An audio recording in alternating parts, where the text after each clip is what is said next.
Today is April 12th, and this is today's mirror conversation. I just wanted to take some time to celebrate myself because a couple of things have happened that, over the last day, yesterday, that I'm just really incredibly proud of myself for. I'm incredibly proud of how I responded in a situation that typically, in the past, I wouldn't have been able to handle it that way. And so I'll give you a little bit of background on what happened very briefly, because what happened isn't actually as important as the response to it. But I was in a situation where, again, I was receiving judgment. It always is amazing to me. It just befuddles me sometimes how when people are triggered by something, the immediate response to that is that I am going to hurt the person on the other side. And so quite literally, the video that I recorded where, I talked about my depression was used against me, and used as the reason, my depression as the reason that, something was happening, that with my child.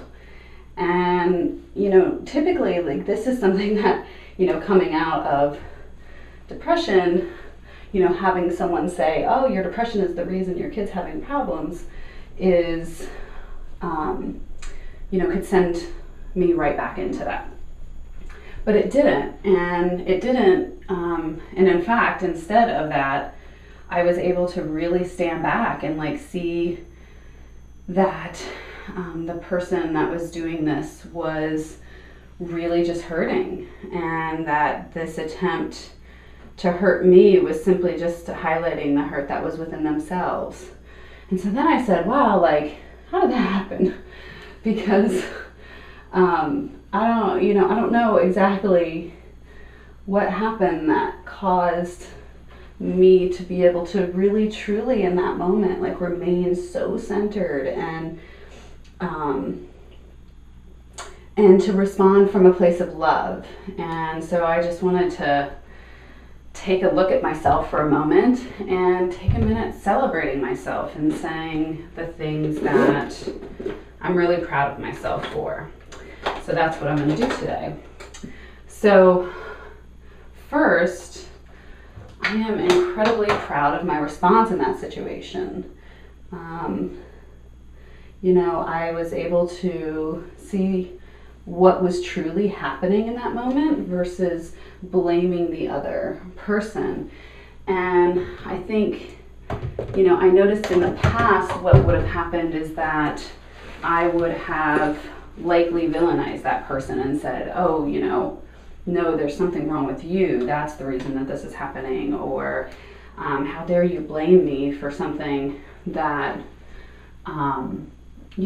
is just hurtful. It's just hurtful when you're open and you're sharing and you're being very transparent, and then that then becomes fuel for someone to cast blame.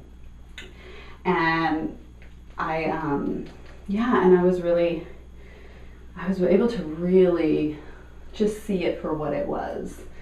And this has been something that, I've kind of been able to do most of my life, even in the situation, I'm actually getting ready because I'm going to a meeting with my lawyer about this child support case. And even when, with my first ex-husband, despite, we have been in court, both of my children's entire life, honestly, almost. I think there was a 9-year break where we stayed out of court, and I was finally it's over, and then now we're back. And so it just feels like for my boys, we've pretty much been in court their entire lives, and I know that hasn't served them. I know that that's not adding value to their relationship with their father, and it's not necessarily adding value. It's definitely not adding value to their relationship with me.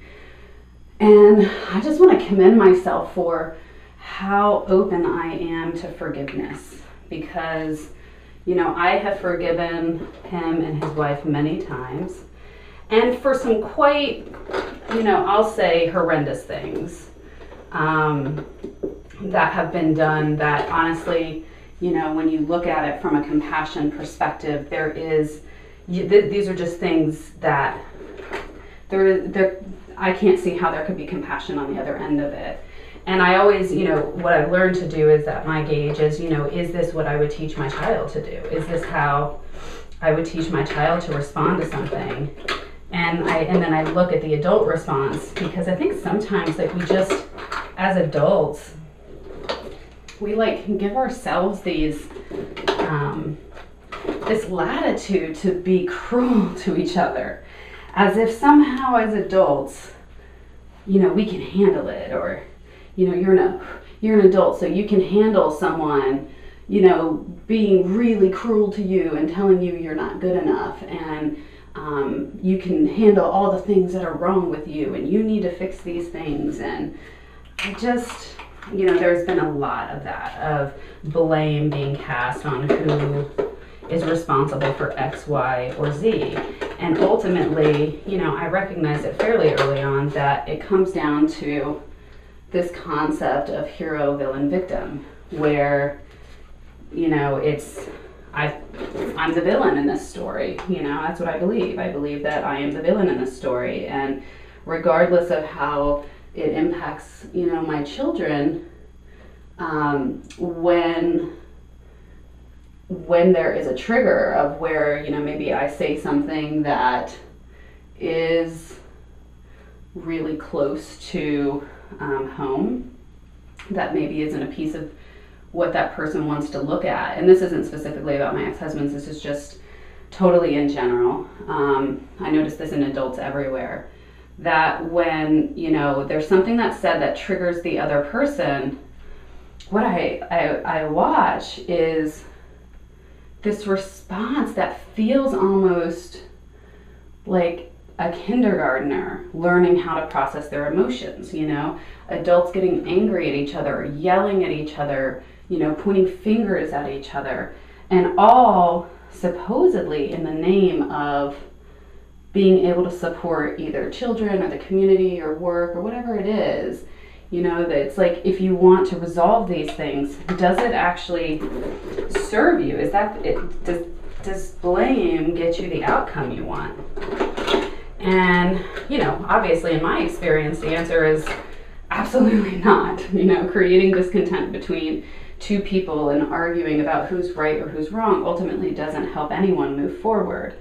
However, I think that there is value when you have really open relationships in providing reflections, like when you actually have trust and you're like, did you notice this, like from a place of love, that, would you teach this response to a child? Is this how, if it were filmed and played back for your child, is this something that you would be proud of?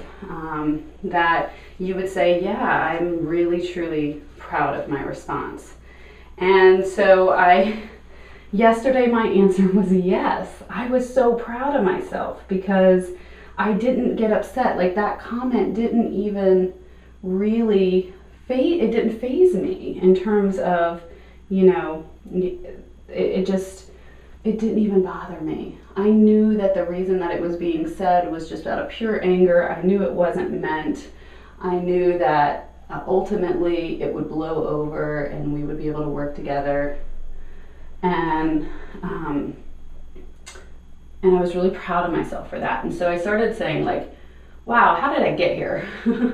How did this happen? Because I don't think that this is how I've always responded. I know it's not. I used to get angry. I would fight to win, man. Like, I was trying to win at parenting. I was trying to win at relationships.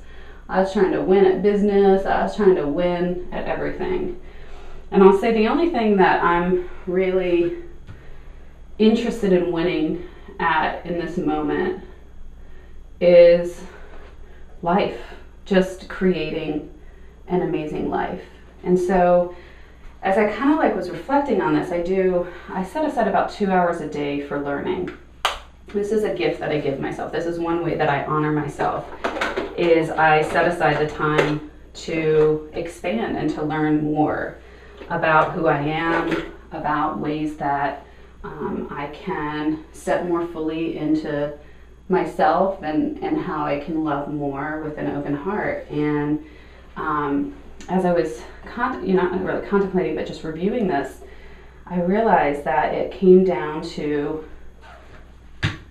death, that in that moment when I had this last stroke, I remember taking my last breath. And so I just want to share a little bit about what that was like with myself. I want to review it because this is a thing that I haven't really taken the time to stop and really look back at. Because, I think, I certainly, while I'm no longer scared of death, I think that when you look death right in the face like that, you kind of just are like, all right, I'm alive and I'm not going back there. And so I just want to look at it and I want to see what I learned from that experience. So what I remember is being in the car in the passenger seat. My best friend was driving and we were on our way home from acupuncture with our amazing friend Tom at Charm City Integrative Health. And I was not responsive. I felt like I was just in this like in-between place where I couldn't really talk and I didn't know what was going on. I just felt like I was super tired and my body was just exhausted to a level I've never physically experienced before. And this stroke was most certainly caused from exhaustion. Like really I had basically given away my life force, if you will, which is simply just the energy that keeps you alive. And I was terrified.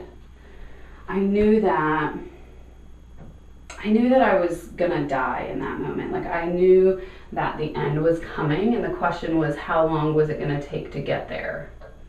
And then it came. Then, it was like I was really breathing in this I was like moaning, like part of me could hear what was happening outside of me and part of me was so inside of me that I don't, really know what was going on outside of me, but I remember shaking and I remember, turning my head to the side because I was like drooling, I was drooling out of my mouth and I didn't want my best friend to see that because it scared me and I was terrified that my face was drooping and that, she was gonna like freak out as she was driving and then I didn't, and so, I don't know, there wasn't a lot of thought. I just turned my head so she couldn't see. And I remember having this moment where all of a sudden all the air just collapsed out of my chest. And I think most people think, when you take your last breath that it's going to be the breath in that you remember. I don't remember the breath in. I remember everything falling out of my lungs. And it wasn't something that I was pushing out. It was as if it was taken out of me. And then everything went white. And when everything went white, I don't know, I was in another place. I wasn't there anymore. And I felt, all of a sudden, I just felt this bliss, this amazing feeling of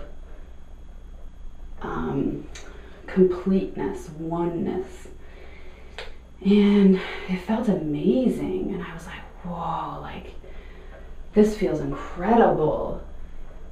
And then I started hearing a voice. And I just want to preface this with, at the time, this uncovering and unraveling of myself over the years has led to a spiritual journey. And I'm very open about that. But I didn't necessarily believe in God in the context of religion. And still, wouldn't say I'm religious. I think religion is an infrastructure that has been used in an attempt to spread truth, and it's just become distorted. There's just more mistruth in my experience than there is truth. And so, but I do consider myself spiritual.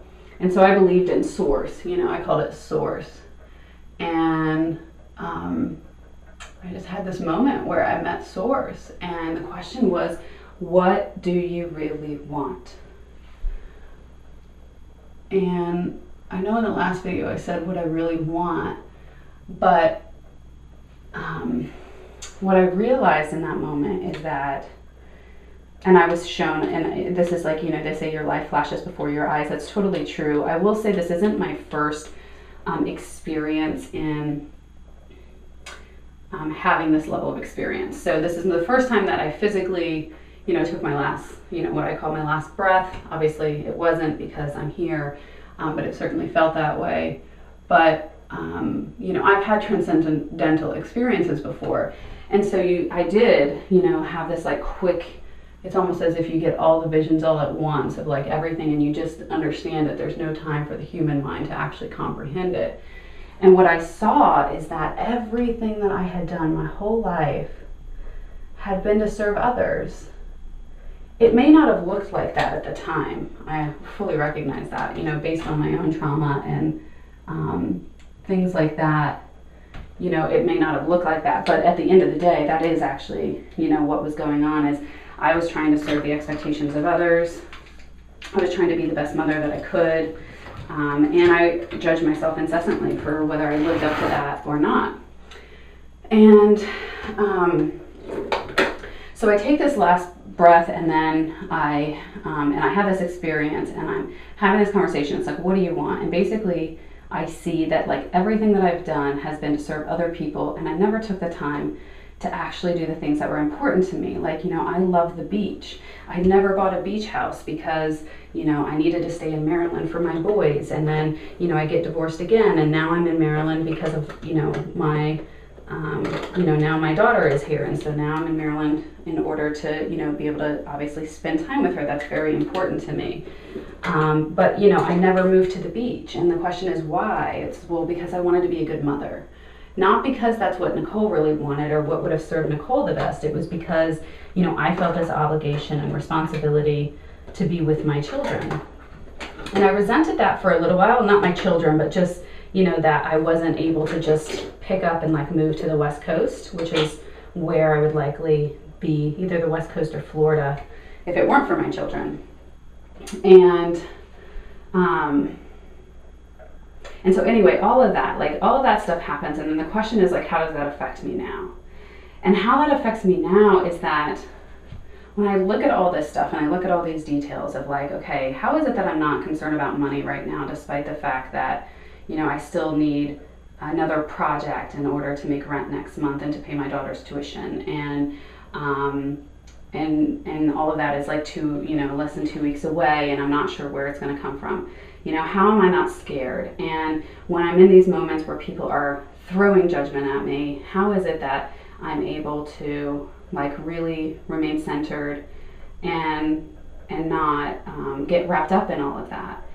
And the true answer is that for the first time since that stroke, I'm actually happy to be alive. I'm actually just happy to be alive. All of these material things, you know, if I don't have a place to live, if I, you know, don't have food, you know, any of those things, you know, I'm alive. And that is miraculous that I'm alive, quite frankly.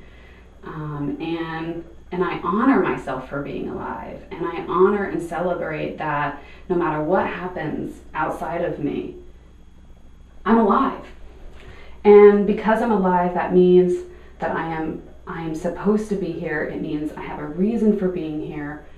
And I know that my reason for being here isn't about me. You know, it isn't about, and that's kind of, that can be can go a couple different ways. So let me clarify. It is about me in that, you know, I know that me being happy and me loving my life is important for me to be able to serve my mission. And I know that that's really important, but ultimately, service to myself is in service to the collective, you know, to the human race, to humanity. I know that. And I think that, you know, before I really just didn't see my connection to all of that. And so it was easy to get like wrapped up in this, you're right, or I'm right and you're wrong, or, you're the villain here. And, this is all your fault. And I needed someone to blame for the reasons that I wasn't happy.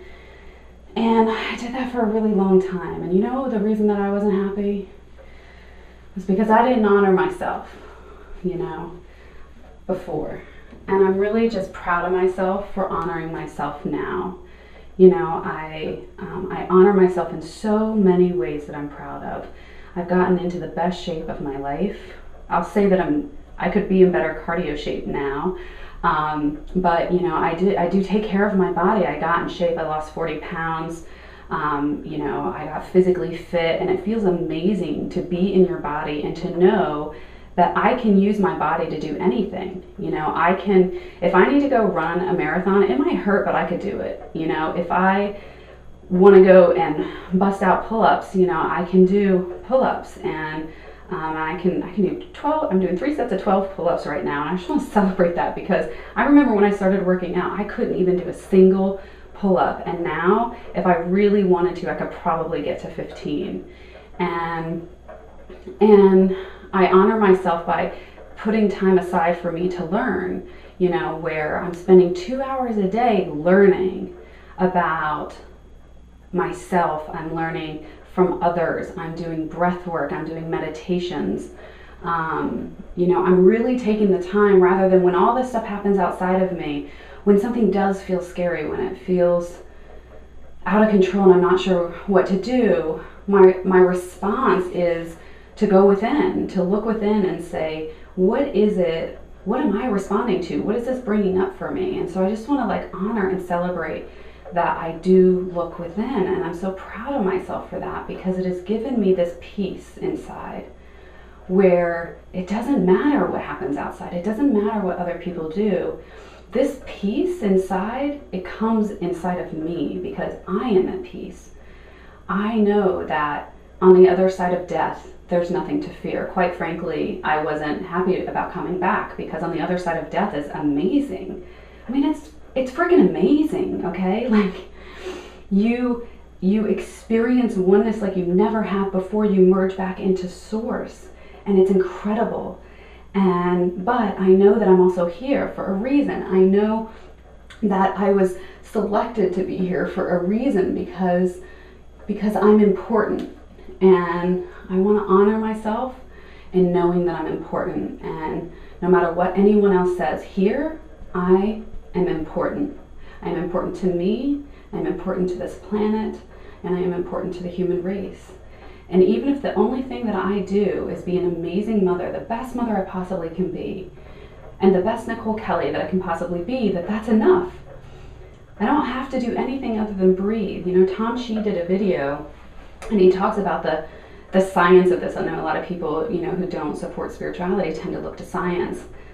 And I'm so excited that science is catching up with spirituality, because Tom Shi, did a talk at A-Fest that you can see on YouTube, and he talked about that literally our only job is to take a breath. Everything after that is icing on the cake. That by taking a breath, our first breath when we're born, we put out into the world the particles, the cellular structure to sustain life for millions of years. That's it. Anything else is icing on the cake. And so why not have a good time? And so I just want to honor myself and celebrate myself too, that I see that. I see that my job is just to love my life, to love myself, to love my children, to love the things that I do in order to get my basic needs met. And also that once my basic needs are met, I don't need more. I don't need all these material things. I don't even have cable at my house right now. I don't have a vacuum cleaner. I don't have a broom. There are things that, that I don't have that I used to have. And these probably would have bothered me before. I would have gotten wrapped up into it of, oh, I need all these things. And oh my gosh, with all the child support that's owed between both of my ex-husbands, it's almost $25,000 or $30,000. and that could weigh me down. And as I see opportunities for money come up and then they fall away, and they come up and they fall away, I could get really scared about, like, am I going to be able to pay rent next month, and can I pay my daughter's tuition this month, and how am I going to make ends meet? But I just know it's just going to happen. I don't know how, but I know that the right client is going to come at the right time, and I am using discernment on the people that I'm working with. For the first time in my life, I'm not willing to do it for the money. It has to be something that aligns with what is important to me.